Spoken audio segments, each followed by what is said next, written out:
When Colonel Marcus Thompson called Captain Sarah Chen just another diversity hire who couldn't fly a paper airplane, he had no idea that 47 lives would soon depend on the very skills he dismissed. What happened at 32,000 feet that day didn't just save an aircraft. It shattered every assumption about who belongs in the cockpit. Before we jump back in, tell us where you're tuning in from, and if this story touches you, make sure you're subscribed, because tomorrow I've saved something extra special for you. Captain Sarah Chen adjusted her headset as she walked across the tarmac at Edwards Air Force Base, California, her flight suit crisp despite the desert heat. At 29, she was one of the youngest pilots certified to fly the massive C-130J Super Hercules, but her age wasn't what drew the sideways glances from ground crew and fellow officers. In a profession still dominated by men, Sarah had learned to let her flying speak louder than any words. Born in San Francisco to parents who had emigrated from Taiwan in the 1980s, Sarah had grown up watching planes take off from San Francisco International Airport. Her father, David Chen, worked as an aerospace engineer for a commercial airline, while her mother, Lisa, taught mathematics at a local high school. They had instilled in Sarah a love of precision, problem-solving, and the belief that excellence was the only acceptable standard. Sarah's path to the cockpit hadn't been conventional. While her peers at the Air Force Academy were playing football or joining fraternities, she was studying aerodynamics textbooks and spending every free moment in flight simulators. Her academic record was flawless. She graduated summa cum laude with a degree in aeronautical engineering, but her real passion lay in the practical application of flight theory. During her training at undergraduate pilot training at Laughlin Air Force Base in Texas, Sarah had set records that still stood 5 years later. Her instrument flying scores were the highest in her class. Her emergency procedures execution was textbook perfect, and her ability to handle aircraft in extreme weather conditions had impressed even the most seasoned instructors. Captain Jennifer Walsh, her primary flight instructor, had written in Sarah's evaluation, "Chen demonstrates an intuitive understanding of aircraft behavior that takes most pilots years to develop. Her situational awareness and decision-making under pressure are exceptional." But none of that mattered to Colonel Marcus Thompson. Thompson had been stationed at Edwards for 3 years, and he made no secret of his old-school beliefs about military aviation. A 20-year veteran with combat experience in Iraq and Afghanistan, Thompson commanded respect through intimidation and maintained discipline through rigid adherence to traditional military hierarchy. He was the kind of officer who believed that flying skills were somehow tied to testosterone levels, and that women in combat roles were a politically correct experiment that compromised mission effectiveness. Sarah had first encountered Thompson's prejudice during her initial assignment briefing 6 months earlier. As she sat in the conference room with 8 other newly assigned pilots, Thompson had looked directly at her and announced, "Flying a C-130 isn't like driving your Honda Civic to the mall. These aircraft carry millions of dollars in equipment and dozens of lives. There's no room for hesitation, emotional decision-making, or diversity quotas in my operation." The room had fallen silent. Sarah had felt every pair of eyes turned toward her, but she had kept her expression neutral, her posture professional. She had heard variations of this speech throughout her career, and she had learned that responding with anger only validated the prejudice. Instead, she had simply nodded and said, "Understood, sir. Looking forward to proving myself through performance." Thompson's expression had suggested he doubted she could prove anything. Over the following months, Sarah had been assigned to routine transport missions, cargo runs to domestic bases, training flights with minimal complexity, and support operations that kept her far from any challenging scenarios. While her male counterparts were selected for international deployments and high-profile missions, Sarah found herself flying supplies between bases in Nevada and Arizona. The discrimination was subtle but systematic.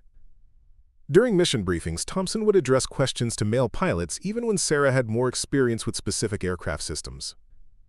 When technical problems arose, he would assign male officers to troubleshoot issues that fell directly within Sarah's engineering expertise. Most frustratingly, he consistently assigned her as co-pilot on missions where her flight hours and experience clearly qualified her for pilot-in-command status. Sarah's fellow pilots had mixed reactions to Thompson's treatment. Some, like Captain Michael Rodriguez and Captain James Foster, quietly supported her and recognized her superior skills. They had flown with Sarah during training exercises and knew she was among the most competent pilots on base. But others, either through genuine belief or career self-preservation, seemed to agree with Thompson's assessment that women didn't belong in high-stakes military aviation. The breaking point had come 3 weeks earlier during a routine training exercise. Sarah was serving as co-pilot on a formation flying mission when the lead aircraft experienced hydraulic failure. Standard protocol required the formation to maintain position while the damaged aircraft worked through emergency procedures, but Sarah had immediately recognized signs that the lead pilot was disoriented and making dangerous decisions. She had keyed her radio to suggest a course correction that would give the damaged aircraft more maneuvering room, but Thompson, who was monitoring the exercise from the ground, had immediately cut her off. Chen, maintain radio discipline. Co-pilots don't make tactical suggestions unless requested by the pilot in command. Captain Rodriguez, who was serving as pilot in command, had looked at Sarah with frustration.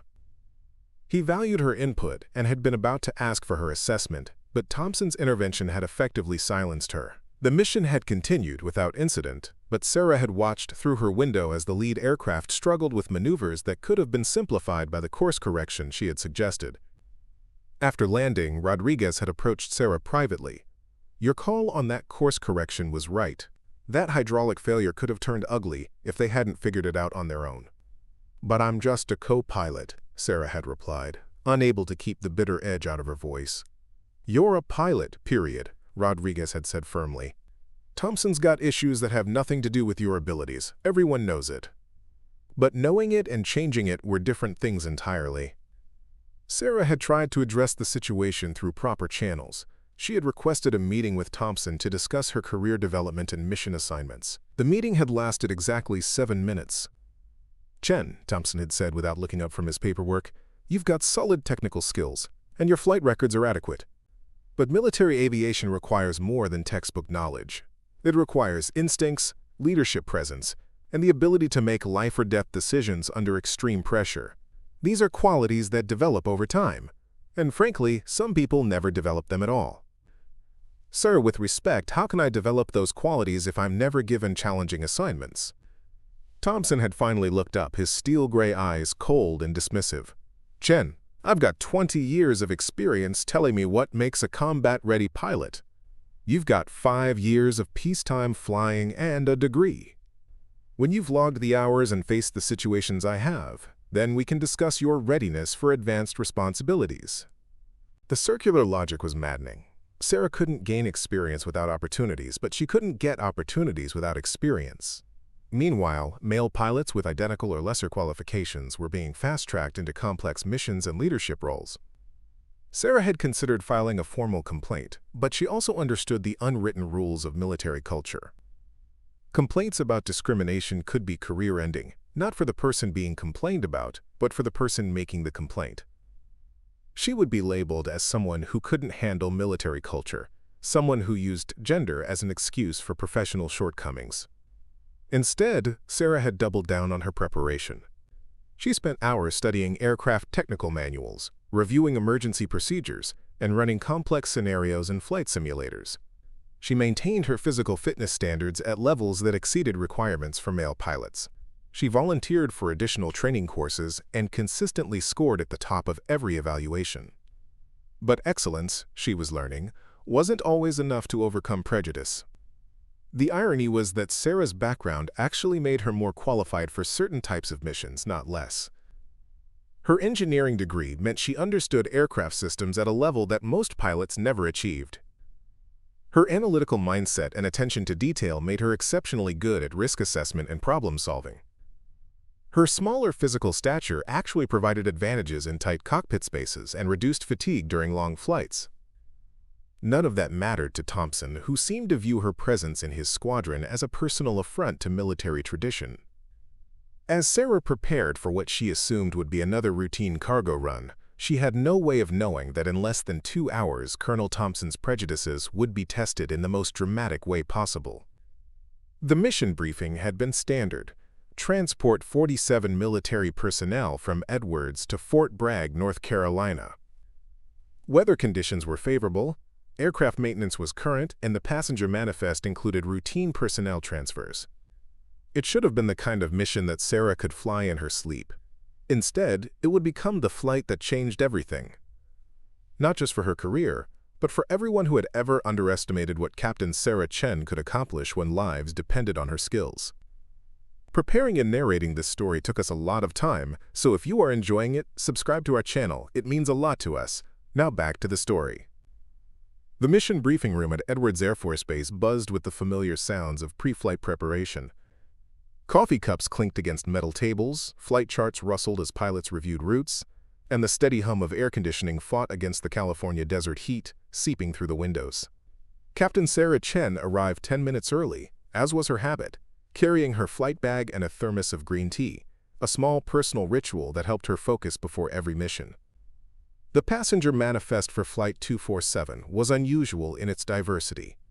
Among the 47 military personnel scheduled for transport to Fort Bragg were members of an elite special operations unit returning from a classified training exercise, a group of combat medics being reassigned to new positions, several intelligence officers with security clearances that required special handling, and a handful of administrative personnel completing routine transfers. What made this group particularly significant was their collective experience. These weren't fresh recruits, but seasoned professionals with combat experience and specialized skills that represented years of military investment. Master Sergeant Patricia Williams, the senior enlisted advisor for the mission, had specifically requested an experienced pilot crew. At 42, Williams had served in 3 combat deployments and had survived 2 aircraft emergencies during her career. She understood better than most that military transport flights, while routine on paper, carried inherent risks that required competent handling. "I want pilots who know what they're doing," Williams had told the mission planning officer. "My people have been through enough. They deserve to get home safely." The irony wasn't lost on Sarah when she learned she had been assigned as co-pilot for this high-profile mission. Colonel Thompson's decision seemed to contradict his usual practice of keeping her away from important assignments, but Sarah suspected there was more to the story. Captain David Marshall, her assigned pilot in command, provided the missing piece when he approached her before the briefing began. At 35, Marshall was a seasoned pilot with 8 years of C-130 experience and a reputation for steady professionalism. Unlike some of his peers, Marshall had always treated Sarah with the respect due to a fellow officer and had never shown any indication that her gender affected his assessment of her abilities. "Sarah," Marshall said quietly, settling into the seat beside her, "I need you to know that I specifically requested you for this mission." Sarah looked up from her flight charts, surprised. "You requested me?"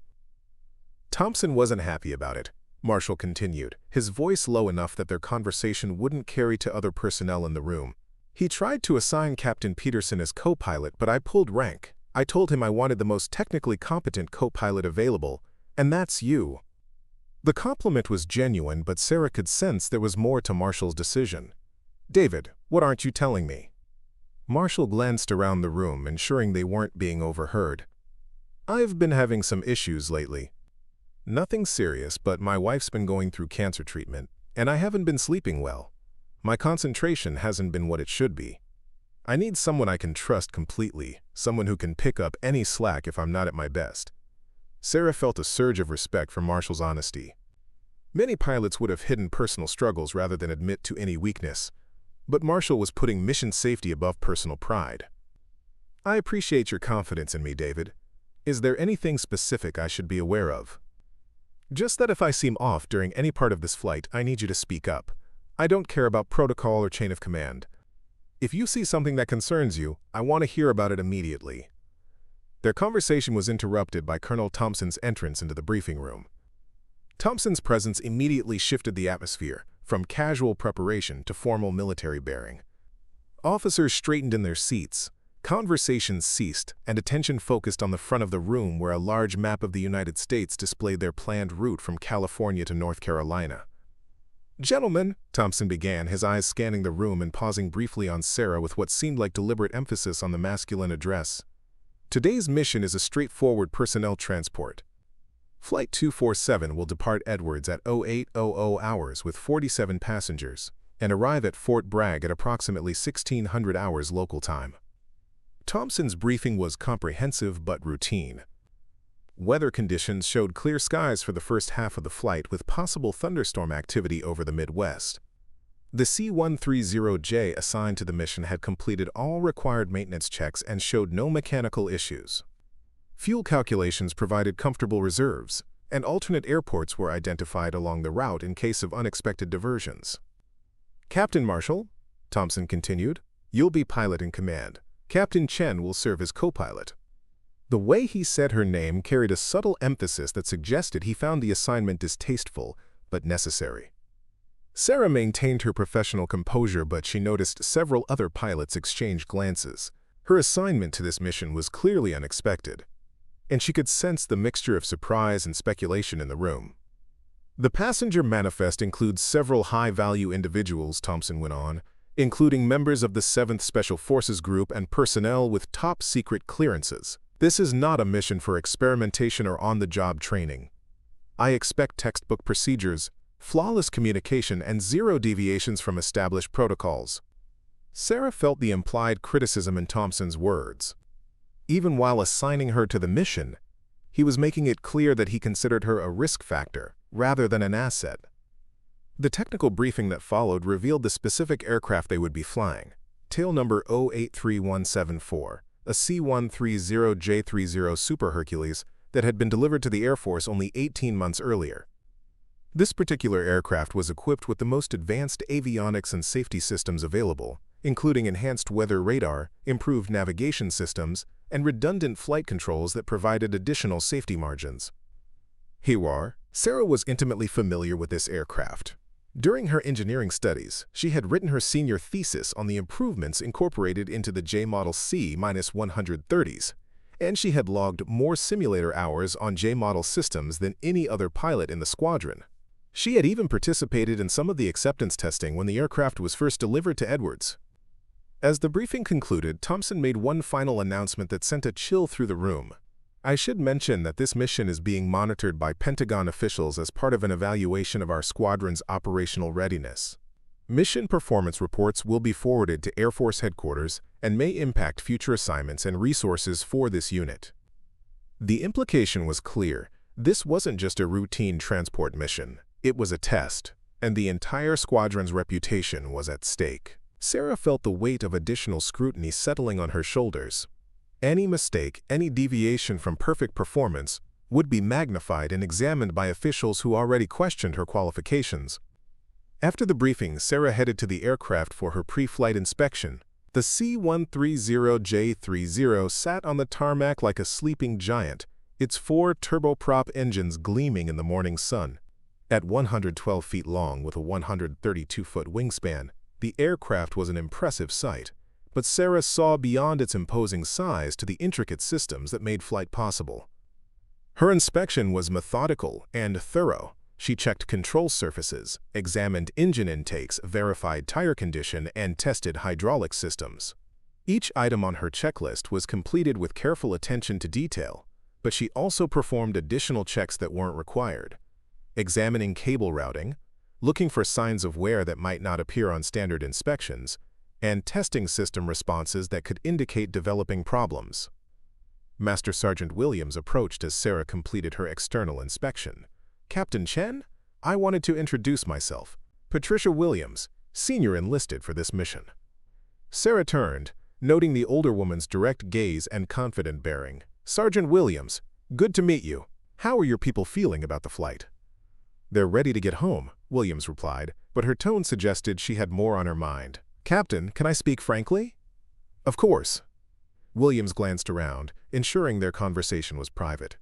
"I've heard some talk about your qualifications, about whether you should be flying this mission. I want you to know that I don't give a damn about politics or prejudice. I care about getting my people home safely. I looked up your flight records, Captain. Your safety statistics are perfect, your training scores are outstanding, and every pilot I've talked to says you know these aircraft better than anyone." Sarah felt a surge of gratitude for Williams's directness. "Thank you, Sergeant, I appreciate that." "I'm not finished," Williams continued. "I also know that some people are hoping you'll fail today, hoping something will go wrong so they can say women don't belong in cockpits. I want you to know that my people are counting on you to prove them wrong. We believe in you, Captain, and we're honored to fly with you." The conversation was interrupted by the arrival of the passengers. Sarah watched as the 47 military personnel boarded the aircraft, each one representing years of training, experience, and dedication. These were America's finest, special forces operators who had risked their lives in classified missions, medics who had saved lives under fire, intelligence officers who worked in the shadows to keep the nation safe. As Sarah climbed into the cockpit for final system checks, she felt the full weight of responsibility settling on her shoulders. This wasn't just about her career or Colonel Thompson's prejudices. 47 lives were being placed in her hands, and she was determined to deliver them safely to their destination. What Sarah couldn't know was that within 2 hours, the very skills that Thompson had dismissed would become the only thing standing between those 47 souls and disaster. The routine transport mission was about to become a test of everything she had learned, everything she believed about herself, and everything she was willing to risk to save the lives of people who had trusted her with their safe passage home.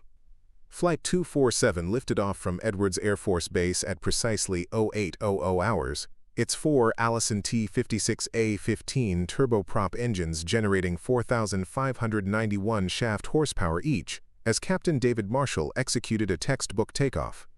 The massive C-130J climbed steadily through the clear California morning air, carrying its precious cargo of 47 military personnel toward what should have been a routine cross-country flight to North Carolina.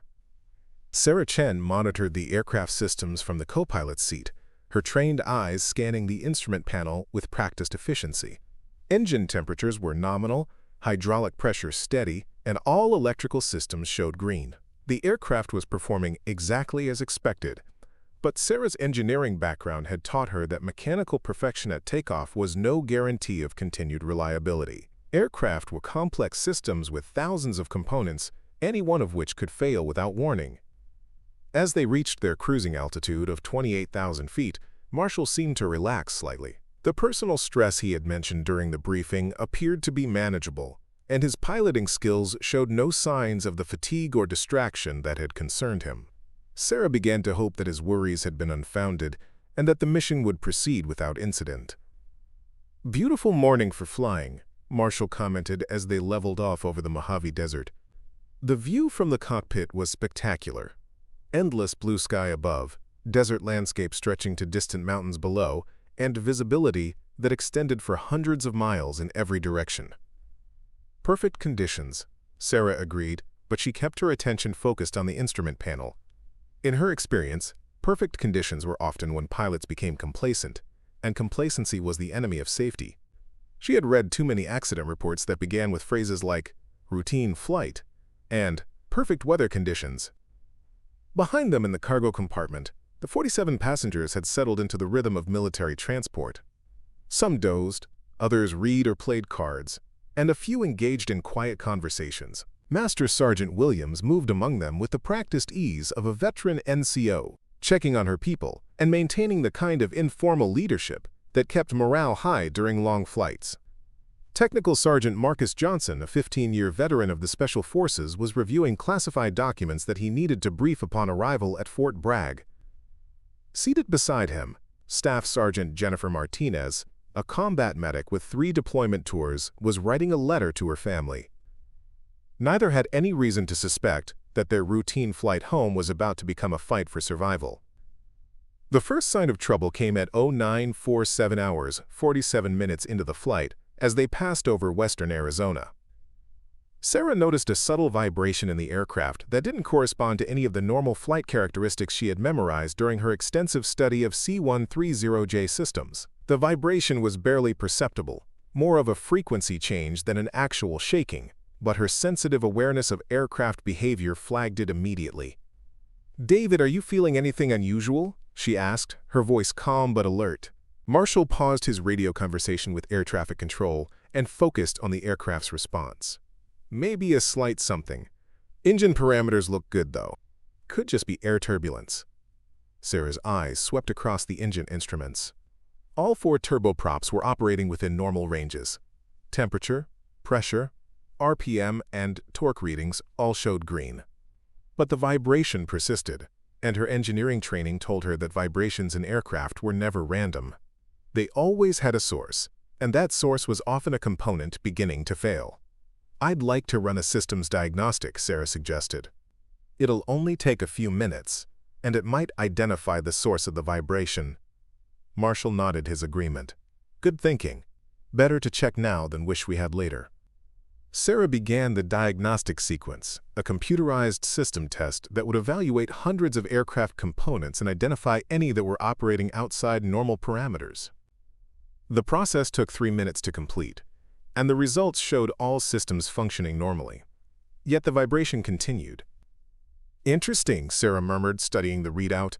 "Everything tests normal, but something's definitely changed in the aircraft's behavior."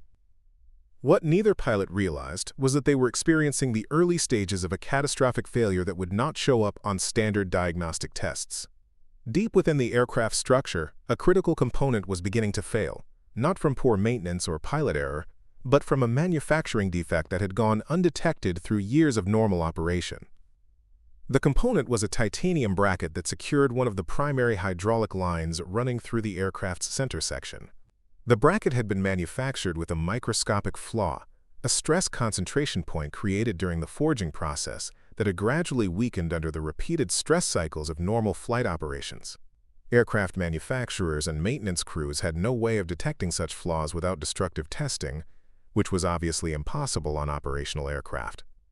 For the past 18 months since the aircraft's delivery to Edwards, this bracket had been slowly developing a fatigue crack.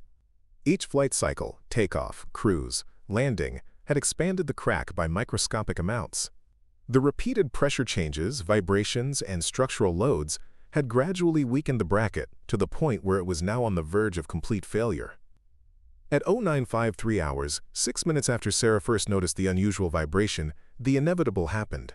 The titanium bracket fractured completely, releasing a high-pressure hydraulic line that immediately began spraying fluid throughout the aircraft's center section. The loss of hydraulic pressure triggered a cascade of system failures that would have challenged even the most experienced pilot crew. The first indication of the disaster was a master caution light that illuminated on the instrument panel, followed immediately by multiple warning tones and additional caution lights. Sarah's training kicked in automatically as she began identifying the failures and prioritizing responses. "Hydraulic System 1 pressure dropping rapidly," she announced, her voice steady despite the adrenaline surge. "System 2 showing fluctuation." Marshall immediately reduced power and began a controlled descent as standard procedures required. Declaring emergency, requesting priority handling, he transmitted to air traffic control while Sarah continued her analysis of the failing systems. But the bracket failure had consequences beyond simple hydraulic pressure loss. The spraying hydraulic fluid was creating an additional hazard that neither pilot initially realized. The fluid was coming into contact with hot engine components and electrical systems, creating the potential for fire and smoke that could quickly overwhelm the aircraft's fire suppression systems. "David, I'm seeing temperature spikes in systems that shouldn't be affected by hydraulic loss," Sarah reported, her engineering knowledge helping her recognize patterns that a less technically trained pilot might miss.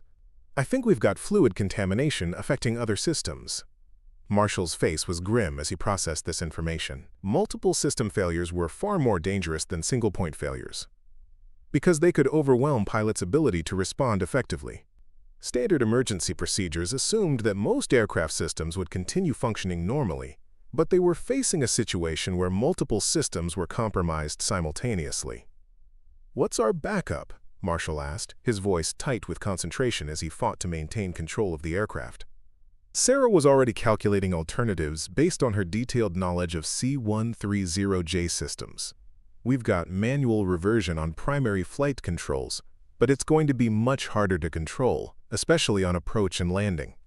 The bigger problem is that we're losing systems we need for safe passenger operations." Behind them in the cargo compartment, the passengers were beginning to sense that something was wrong. The aircraft's behavior had changed. The smooth flight had become rougher, and those with military aviation experience could hear subtle changes in engine sounds that indicated the pilots were dealing with problems. Master Sergeant Williams moved toward the front of the cargo compartment, her experienced ear detecting the warning tones coming from the cockpit. She had been in aircraft emergencies before, and she recognized the controlled urgency in the flight crew's voices. Her primary concern was keeping her people calm and prepared for whatever might come next. "Folks, we might have a minor technical issue," Williams announced to the passengers, her tone conveying calm authority. "The flight crew is handling it according to procedures. Just stay seated and keep your seatbelts fastened." But Williams's reassuring words couldn't hide the growing severity of the situation. In the cockpit, Sarah and Marshall were discovering that their emergency was far worse than initially apparent. The hydraulic fluid contamination was affecting electrical systems throughout the aircraft, causing intermittent failures in critical components including navigation equipment, communication radios, and flight instruments. "Sarah, I need you to take over navigation," Marshall directed. "My primary instruments are starting to give unreliable readings." Sarah quickly switched her attention to backup navigation systems while continuing to monitor the hydraulic emergency. Her ability to multitask under pressure, a skill honed through years of technical training and simulator exercises, was proving invaluable as the crisis deepened. At 1006 hours, 19 minutes after the initial bracket failure, the situation escalated from emergency to catastrophe. The spraying hydraulic fluid finally found an ignition source, and smoke began pouring into the cargo compartment from the aircraft's center section. The smoke wasn't yet thick enough to pose an immediate threat to passengers, but it represented a fire hazard that could quickly become fatal if not controlled. "Fire warning light, center fuselage," Sarah announced, her voice remaining calm despite the gravity of the situation. "Initiating fire suppression procedures." Marshall keyed his radio to air traffic control, his transmission carrying the urgency of their situation. "Mayday, Mayday, Flight 247, declaring in-flight emergency. We have fire indication and multiple system failures. Requesting immediate vectors to nearest suitable airport." The response from air traffic control was immediate. "Flight 247, understand you're declaring Mayday. Nearest suitable airport is Albuquerque International, bearing 095 degrees, 47 miles. Emergency equipment is being notified." But as Sarah looked at their instrument panel, now showing a Christmas tree of warning lights and caution indications, she realized that reaching Albuquerque might be more challenging than air traffic control understood. They weren't just dealing with an emergency, they were flying an aircraft that was systematically losing the capabilities needed for safe flight. The stakes had just escalated beyond anyone's imagination. 47 lives now depended on 2 pilots managing an aircraft that was quickly becoming unflyable, and the woman who had been dismissed as inadequately qualified was about to become the only person capable of bringing them home alive. The smoke that had begun seeping into the cargo compartment was becoming thicker, creating a haze that obscured vision and triggered coughing among the passengers. Master Sergeant Williams moved through the cabin with practiced calm, distributing emergency oxygen masks and ensuring that everyone remained seated and secured. Her years of experience in combat zones had taught her that panic was often more dangerous than the actual threat, and she worked to maintain order among her 46 fellow passengers. "Stay calm and breathe slowly through the masks," Williams instructed, her voice carrying clearly despite the stress. "The flight crew is trained for situations like this. We're going to be fine." But in the cockpit, the situation was deteriorating faster than either pilot had anticipated. Captain David Marshall was struggling with multiple cascading failures that were pushing him beyond his normal operating parameters. The combination of system failures, smoke, and the personal stress he had mentioned earlier was creating a perfect storm of cognitive overload.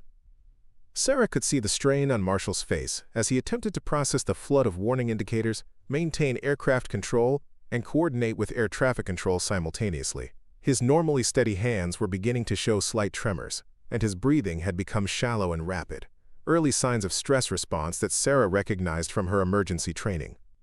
"David, let me take over communications," Sarah offered. "You focus on flying the aircraft." Marshall nodded gratefully, but his relief was short-lived. The fire suppression system they had activated was designed to flood the center fuselage with halon gas to extinguish flames. But the system itself was now malfunctioning due to the electrical problems caused by hydraulic fluid contamination. Instead of providing a measured discharge of fire suppressant, the system was releasing massive quantities of halon into areas where it wasn't needed, including the cockpit.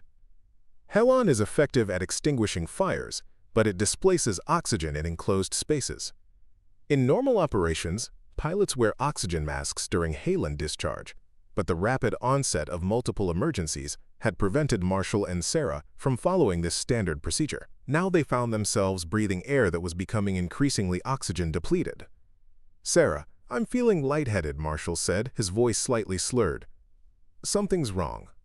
Sarah immediately recognized the symptoms of hypoxia, oxygen deprivation that could quickly lead to unconsciousness and death. She grabbed her oxygen mask and thrust Marshall's toward him. "Put this on right now, David. We're getting Halen in the cockpit." But Marshall's reflexes were already compromised by oxygen deprivation. His movements were sluggish and uncoordinated as he fumbled with the oxygen mask.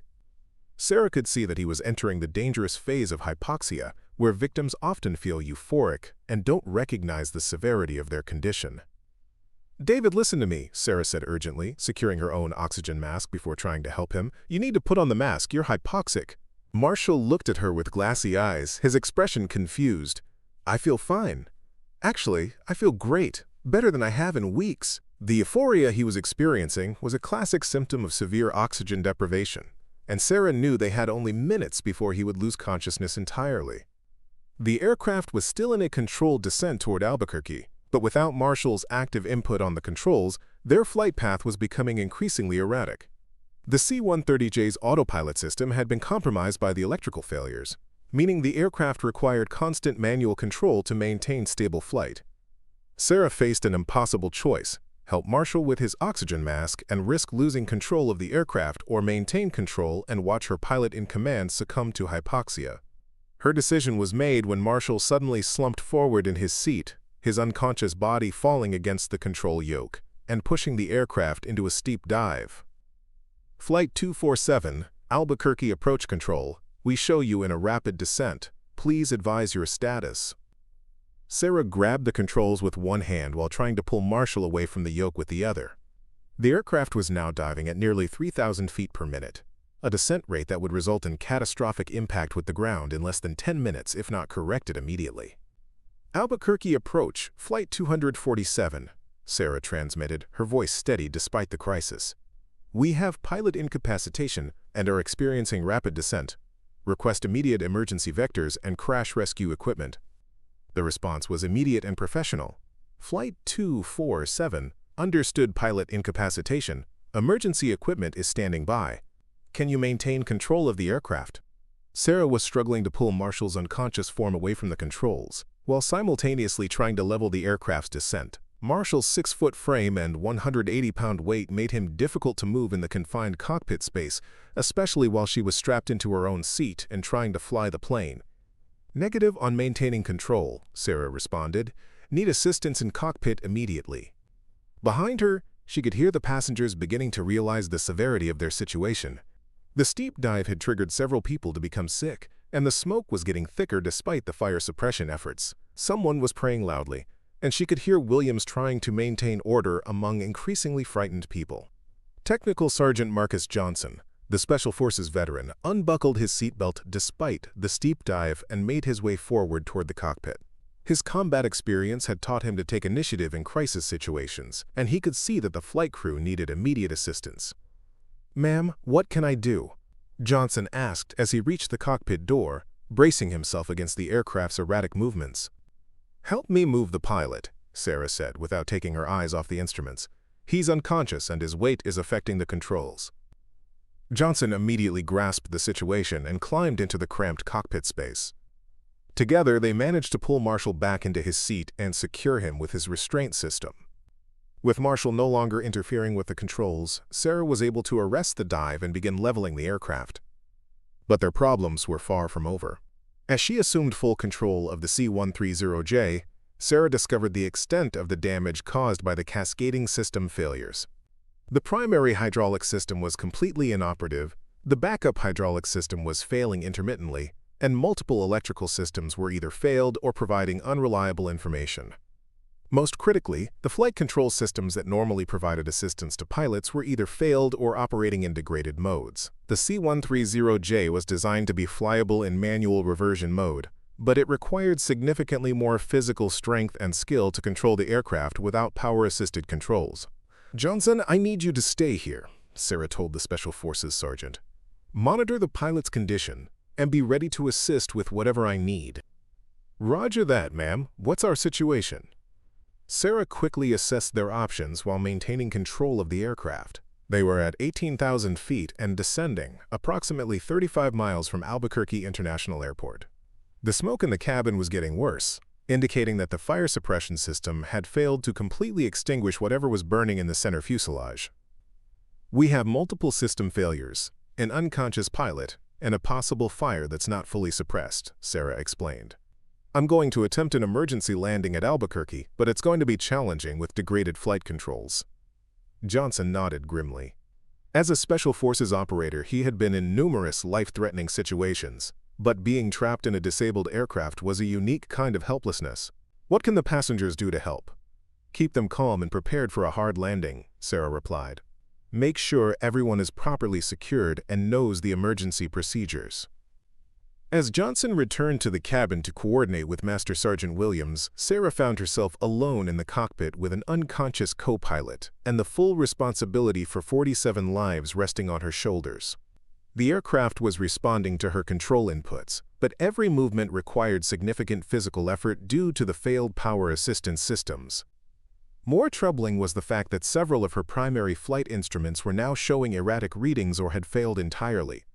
She was flying largely by feel and backup instruments, relying on her technical knowledge of aircraft systems to compensate for the missing information. "Flight 247, Albuquerque approach," came the voice from air traffic control. "We have you at 16,000 feet and descending. Runway 08 is being cleared for your emergency approach. Wind is calm, visibility unlimited. Emergency equipment is in position." "Albuquerque approach, Flight 247, Sarah responded. "Be advised we have an unconscious pilot, multiple system failures, and 47 souls on board. I'll need a straight-in approach to runway 08. Request emergency equipment to include medical support for pilot incapacitation." There was a brief pause before the controller responded, and Sarah could hear the tension in his voice. "Flight 247, confirm you are single pilot with 47 passengers?" "Affirmative. Single pilot operation due to incapacitation. Requesting priority handling."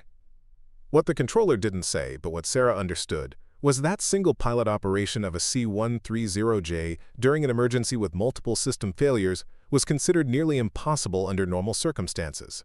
The aircraft was designed to be operated by a crew of at least 2 pilots, and emergency procedures assumed that both pilots would be available to manage the complex systems and high workload of emergency operations.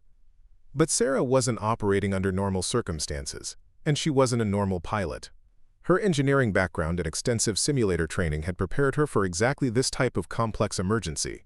More importantly, her determination to save the lives of 47 people who were depending on her had given her a focus and clarity that cut through fear and doubt. As she began her approach to Albuquerque International Airport, Sarah realized that she was no longer just trying to prove herself to Colonel Thompson or demonstrate her competence as a pilot. She was fighting for something far more important: the lives of fellow service members who deserved to make it home to their families. The real test of her skills was just beginning, and failure was not an option. The Albuquerque International Airport Control Tower had never handled an emergency quite like Flight 247. Air Traffic Controller Janet Rodriguez, no relation to the maintenance specialist from the original story, had been managing aircraft for 12 years, but a single-pilot C-130J with multiple system failures and 47 souls aboard was unprecedented in her experience. As she watched the aircraft's erratic path on her radar screen, she knew that everyone involved was about to face the ultimate test of their training and professionalism.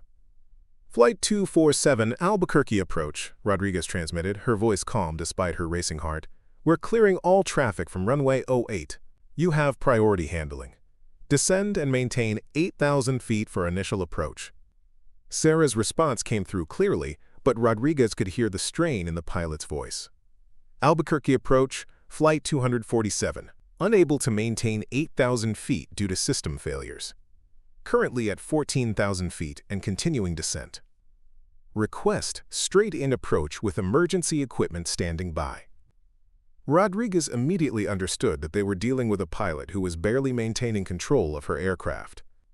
She began coordinating with the airport's emergency response teams, but her primary concern was the approach itself.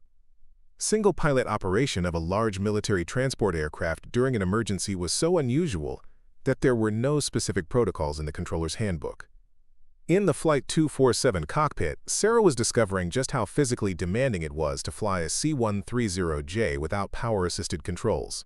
Each control input required significant force, and maintaining precise flight paths was becoming increasingly difficult as her arms began to fatigue. The aircraft wanted to roll to the left due to the uneven thrust from engines that were no longer perfectly synchronized, and correcting this tendency required constant pressure on the control yoke.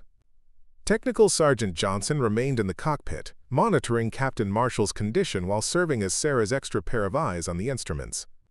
Marshall's breathing had stabilized after they secured his oxygen mask, but he remained unconscious, and his medical condition was another variable that Sarah had to consider in her emergency planning.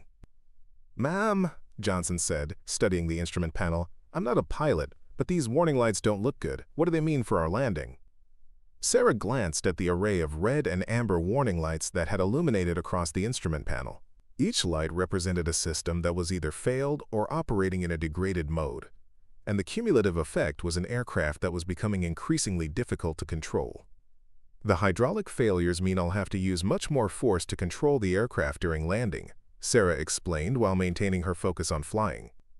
"The electrical problems are affecting our instruments, so I'm flying partially blind. And the fire warning means we still have something burning in the aircraft that could get worse at any time." Johnson nodded grimly. "What can I do to help?" "Keep monitoring the pilot and be ready to relay information to the passengers. When we get closer to landing, I'm going to need everyone secured and prepared for a hard touchdown. This isn't going to be a smooth landing." Behind them in the cargo compartment, Master Sergeant Williams was managing her own crisis. The smoke had gotten thicker despite the efforts of the fire suppression system, and several passengers were showing signs of smoke inhalation. Staff Sergeant Martinez, the combat medic, was moving among the passengers with portable oxygen bottles, prioritizing those who were having the most difficulty breathing. "Sergeant Williams," Martinez called over the noise of the struggling aircraft, "we've got 3 people showing serious signs of smoke inhalation. They need medical attention as soon as we're on the ground." Williams acknowledged the report while continuing to prepare the passengers for what she suspected would be a challenging landing. Her experience told her that their pilot was fighting to maintain control, and the erratic movements of the aircraft suggested they were in for a rough ride. "Listen up, everyone," Williams announced, her voice carrying clearly through the cargo compartment. "We're approaching our destination, and the pilot is dealing with some technical issues. I need everyone to check your seatbelts, secure any loose items, and prepare for a firm landing. Follow emergency procedures exactly as briefed." Several passengers exchanged worried glances. Technical Sergeant Johnson's empty seat was a visible reminder that their situation was serious enough to require assistance in the cockpit. Corporal Amanda Foster, a 22-year-old intelligence analyst on her first military flight, felt her anxiety rising as she realized they might be in real danger. "Sergeant Williams," Foster asked quietly, "are we going to be okay?" Williams looked at the young soldier with compassion but didn't offer false reassurance. "We've got a highly trained pilot up there who's doing everything possible to get us down safely. Our job is to stay calm, follow procedures, and trust in her abilities." In the control tower, Janet Rodriguez was coordinating with airport emergency services while monitoring Flight 247's approach. The aircraft was now visible on approach, and, even from a distance, Rodriguez could see that something was wrong. The C-130J's flight path was less stable than normal, with small corrections and adjustments that indicated the pilot was fighting to maintain control. "Emergency services, this is Tower," Rodriguez transmitted on the ground frequency. "Flight 247 is a C-130J with single pilot operation due to pilot incapacitation. Multiple system failures reported. Possible fire on board, 47 souls. Recommend full emergency response." The response was immediate, as fire trucks, ambulances, and crash rescue equipment positioned themselves along runway 08. Chief Fire Officer Robert Martinez, again, no relation to the medic aboard the aircraft, had been coordinating airport emergency responses for 15 years, but he had never seen a situation quite like this one. "Tower Emergency Chief Martinez, what's the pilot's experience level? Single pilot C-130 operations are extremely difficult under normal circumstances." Rodriguez realized she didn't have that information. "Flight 247 Albuquerque approach. Emergency services are requesting information about pilot qualifications for single pilot operations." Sarah's response revealed both her competence and the gravity of their situation. Albuquerque approach, pilot in command is Captain Sarah Chen, Air Force pilot with C-130J certification and emergency procedures training. Be advised, this is not a standard single pilot operation. We have pilot incapacitation and multiple system failures. I'm doing everything possible to bring this aircraft down safely. The calm professionalism in Sarah's voice impressed Rodriguez, but it also emphasized the incredible responsibility resting on one person's shoulders.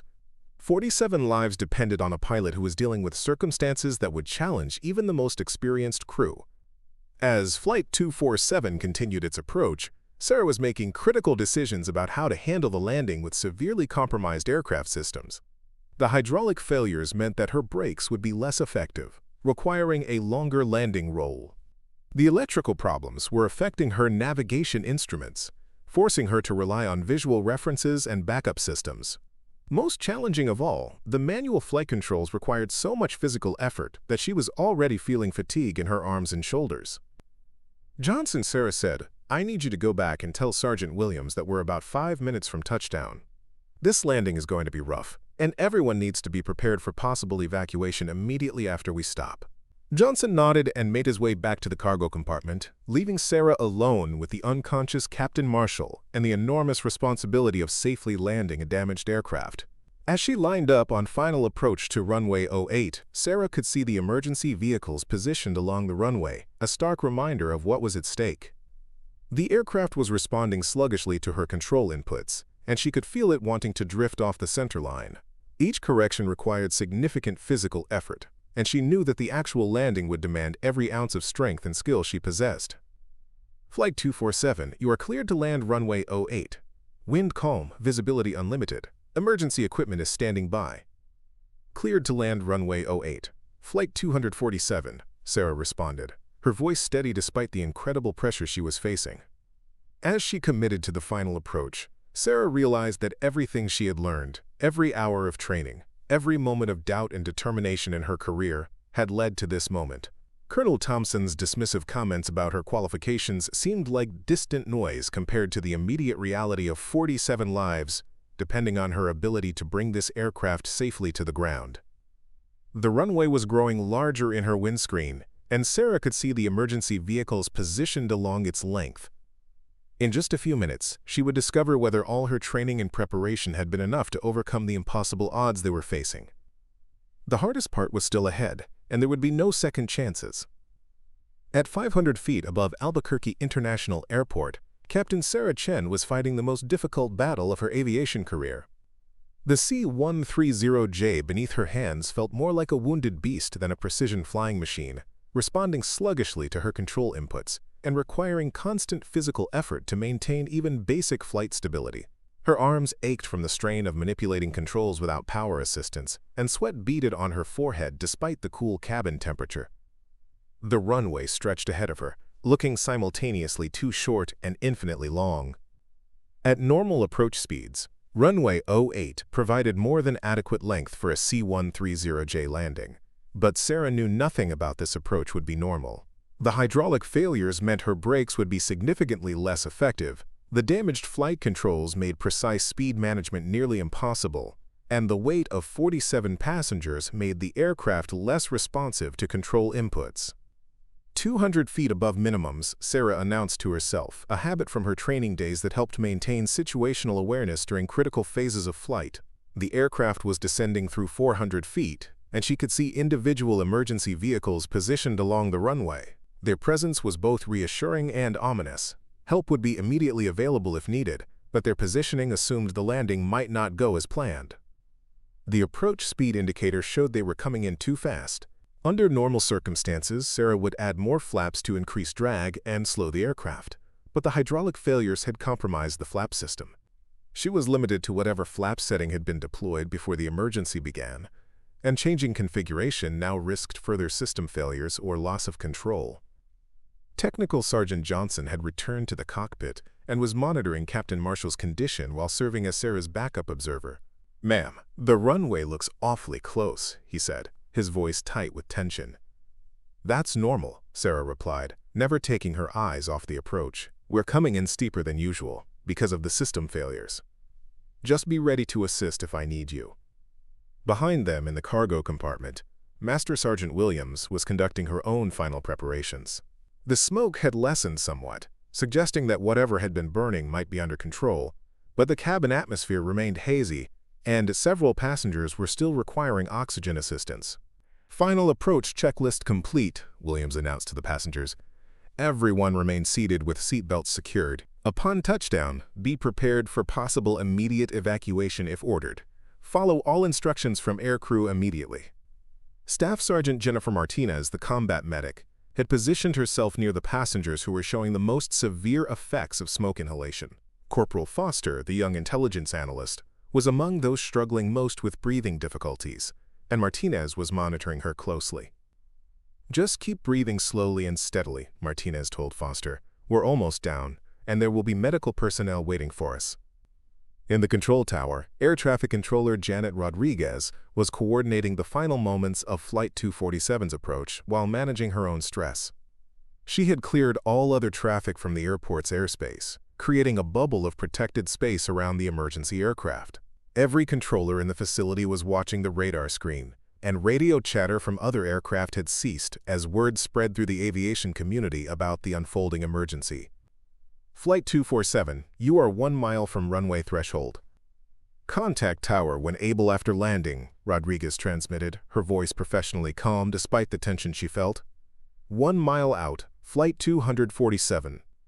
Thank you for your assistance." Sarah replied, her focus entirely on the final approach phase. At 200 feet above the ground, Sarah encountered a new challenge that she hadn't anticipated. The runway's approach lighting system was creating visual distortions through the smoke-hazed cockpit windows, making it difficult to judge her exact height and position relative to the runway. The depth perception problems were subtle, but potentially dangerous during the critical final moments of approach. She made a quick decision to trust her instruments rather than relying entirely on visual references.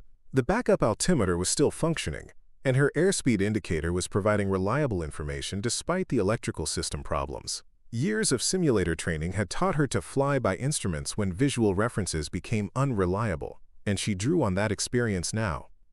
50 feet, Sarah announced, beginning the critical transition from approach to landing. This was the moment when pilots normally reduced power and raised the nose slightly to achieve the proper landing attitude. But the degraded controls meant every input had to be larger and applied earlier than normal.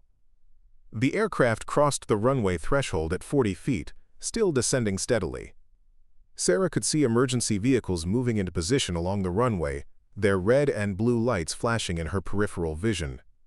Chief Fire Officer Martinez was coordinating ground operations from his command vehicle, ready to respond immediately if the landing went wrong. 20 feet, Sarah called out, pulling back on the control yoke to raise the aircraft's nose for touchdown. The manual controls required significant force, and she could feel the physical strain in her arms and shoulders. The aircraft was responding, but slowly, and she realized she was going to touch down harder than she would prefer. At 10 feet above the runway, disaster nearly struck. A sudden gust of wind, invisible to ground observers but significant to an aircraft with compromised flight controls, pushed Flight 247 to the left of the runway centerline. The aircraft was drifting toward the runway lights, and Sarah had only seconds to correct before they touched down off the prepared surface. Sarah applied right aileron and rudder with all the strength she could muster, fighting to bring the aircraft back to centerline. The manual controls responded sluggishly, and for a terrifying moment it seemed like they might touch down in the grass beside the runway. Technical Sergeant Johnson watched in amazement as Sarah managed to wrestle the aircraft back toward the centerline through sheer physical strength and determination.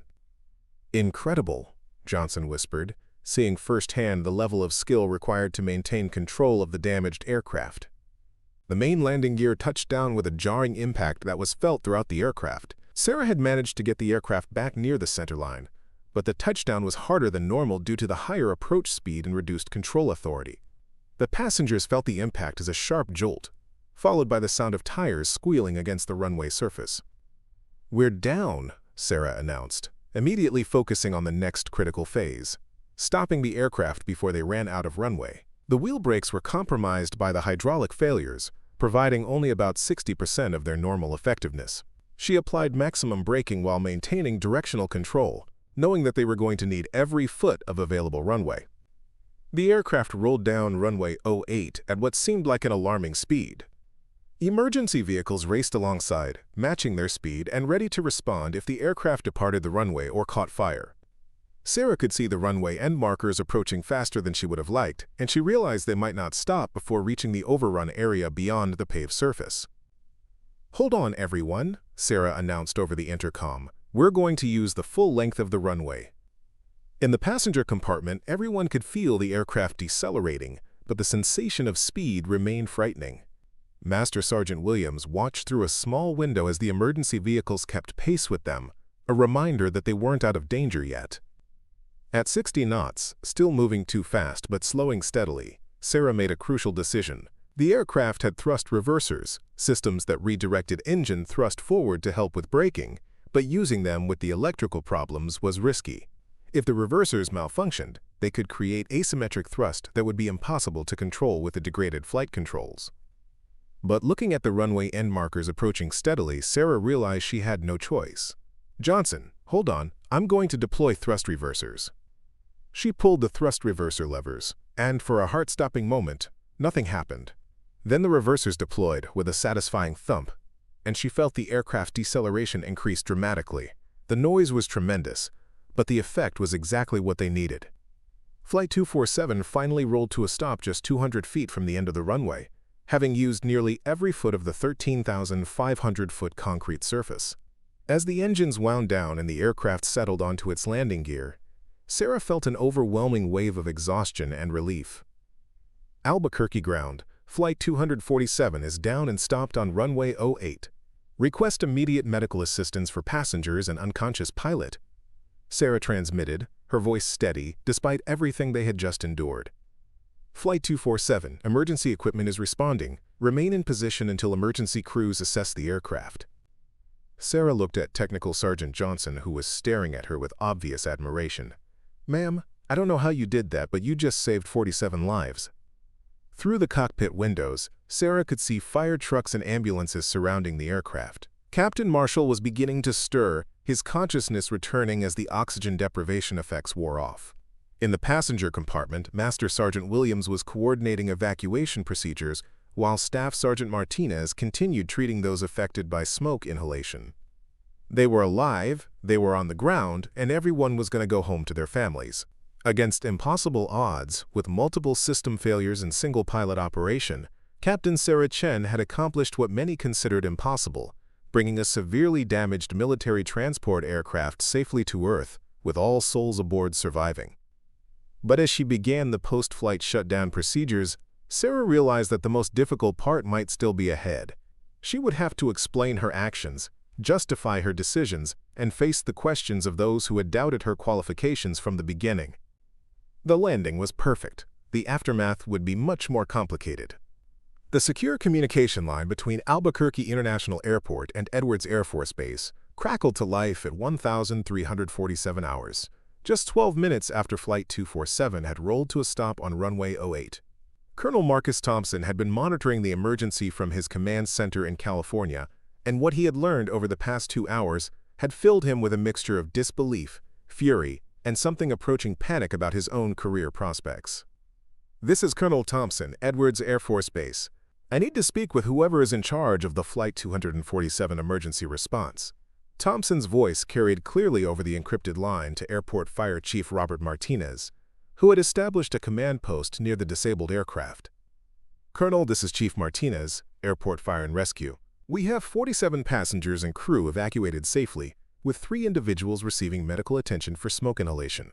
Captain Marshall is conscious and stable, expected to make a full recovery from oxygen deprivation. The aircraft appears to be a total loss due to fire damage in the center fuselage, but all souls are accounted for and safe."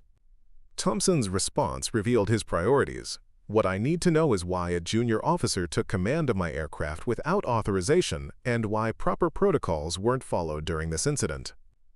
Chief Martinez paused, genuinely confused by Thompson's question.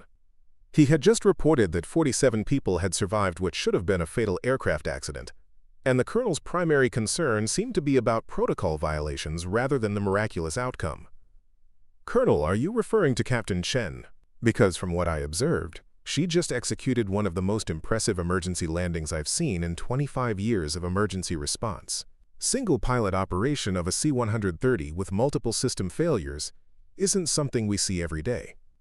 "Captain Chen exceeded her authority by assuming pilot-in-command responsibilities," Thompson replied, his voice rising with anger. "Military protocol clearly states that in the event of pilot incapacitation, aircraft should be diverted to the nearest military installation where qualified personnel can assume control. She had no business attempting to land that aircraft herself." Chief Martinez found himself in the unusual position of having to defend a pilot's actions to her own commanding officer. "Colonel, with respect, there was no time for personnel transfer. The aircraft had multiple system failures, smoke in the cabin, and was losing altitude rapidly. Captain Chen's actions saved 47 lives." But Thompson wasn't interested in hearing about lives saved.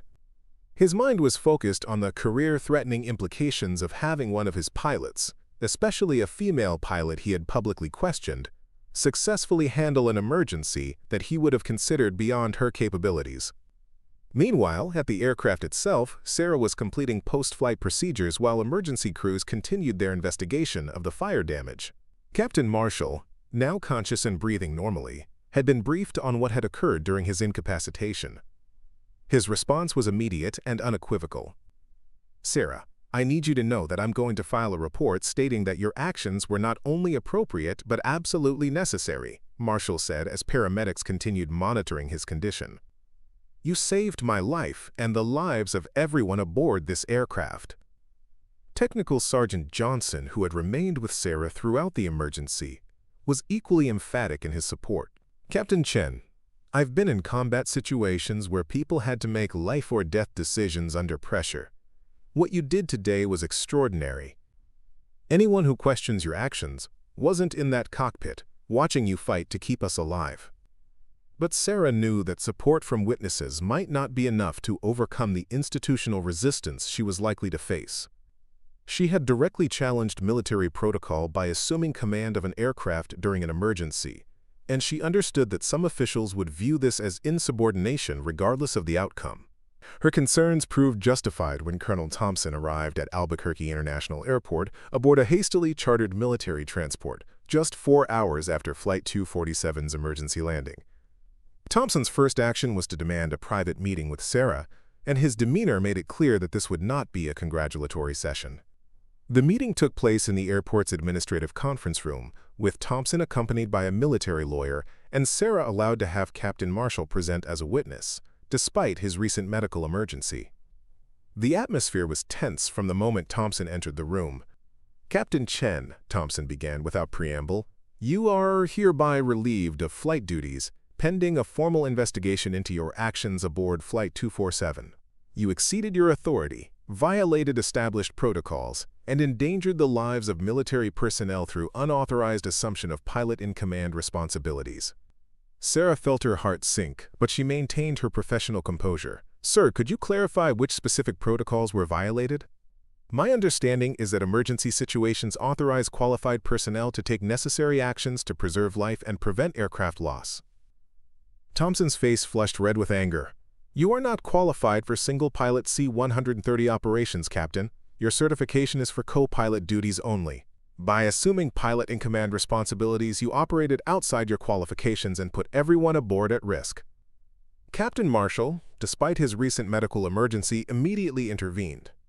"Colonel, with all due respect, Captain Chen's actions were the only reason anyone survived that flight. I was incapacitated, the aircraft was failing, and she had the knowledge and skill necessary to bring us down safely." "Captain Marshall, you were unconscious during the critical portions of this incident," Thompson replied dismissively. "You have no basis for evaluating her performance or decision-making during the emergency." "Actually, sir, I do," Marshall said, producing a small device from his pocket. "I wear a personal flight recorder for training purposes.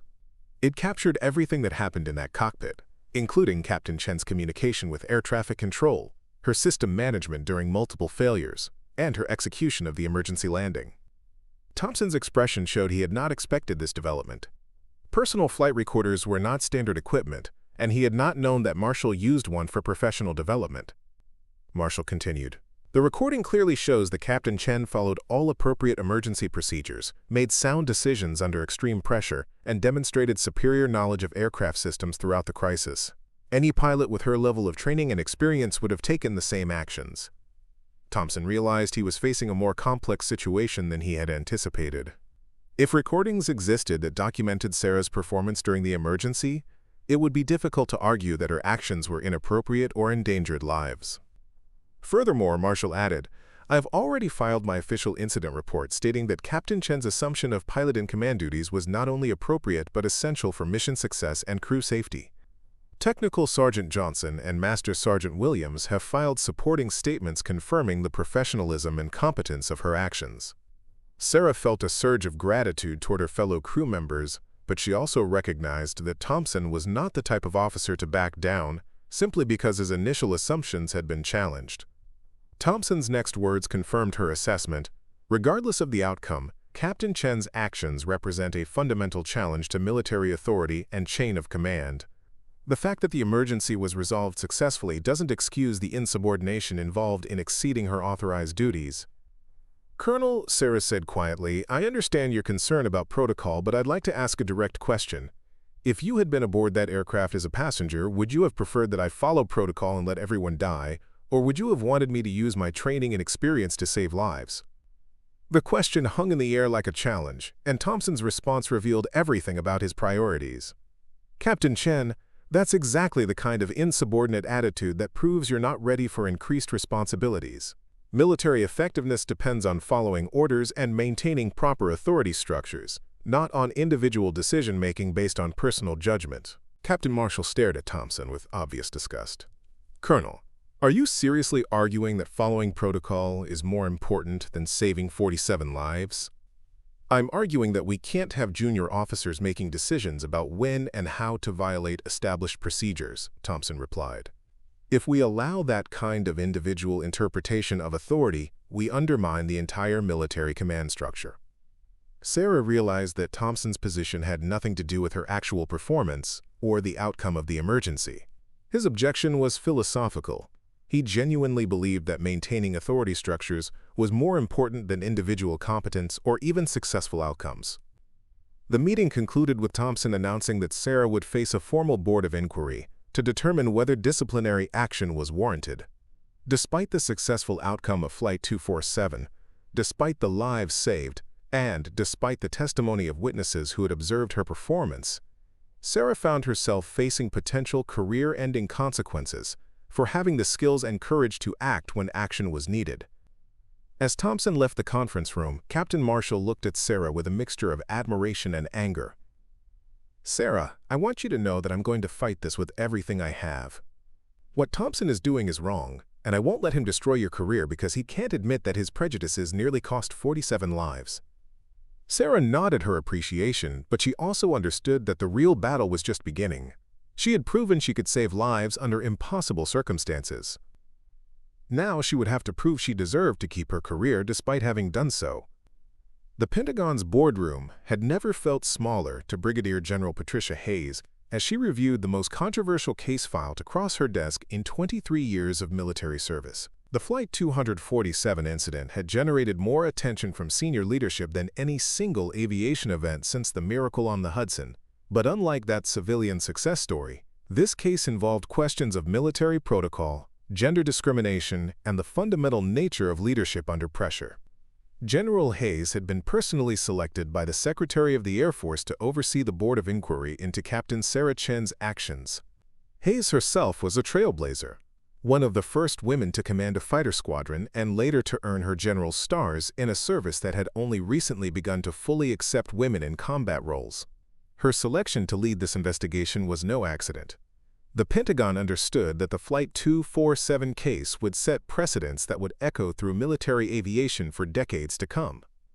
The evidence before General Hayes was overwhelming in its scope and clarity. Captain Marshall's personal flight recorder had captured every moment of the emergency, from the initial hydraulic failure through the successful landing at Albuquerque.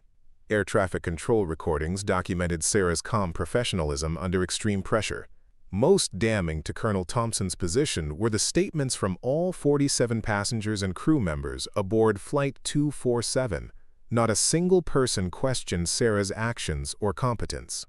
Master Sergeant Patricia Williams had submitted a particularly powerful statement. In 20 years of military service, including 3 combat deployments, I have never witnessed more professional conduct under pressure than Captain Chen demonstrated during our emergency. She saved the lives of 47 American service members through superior skill, knowledge, and decision-making.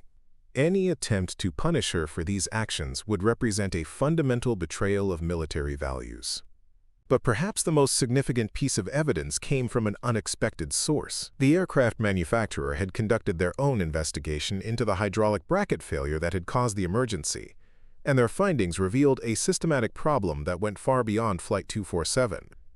Dr. Amanda Rodriguez, the chief engineer for the C-130J program, had flown to Washington specifically to brief the Board of Inquiry. Her presentation was technical but devastating in its implications. General Hayes, our investigation has identified a manufacturing defect in titanium brackets used in 17 different aircraft systems across the C-130J fleet, Dr. Rodriguez explained, her slide showing microscopic images of stress fractures. The defect affects 847 aircraft currently in service worldwide. Captain Chen's emergency was not an isolated incident. It was the first visible manifestation of a fleet-wide safety issue that could have resulted in dozens of similar emergencies. The revelation sent shockwaves through the Pentagon. If Sarah hadn't successfully handled the Flight 247 emergency, the manufacturing defect might have remained undetected until multiple aircraft experienced similar failures. Her actions had not only saved 47 lives directly, but had potentially prevented hundreds of future casualties by exposing the systematic problem. General Hayes asked the obvious question, Dr. Rodriguez, in your professional opinion, could this emergency have been successfully managed by a less skilled pilot? Rodriguez's answer was unequivocal. General, the combination of system failures experienced by Flight 247 created a situation that would have challenged even the most experienced test pilots. Captain Chen's engineering background and superior knowledge of aircraft systems were essential factors in the successful outcome. Without her specific qualifications and decision-making under pressure, this incident would likely have resulted in total loss of aircraft and crew.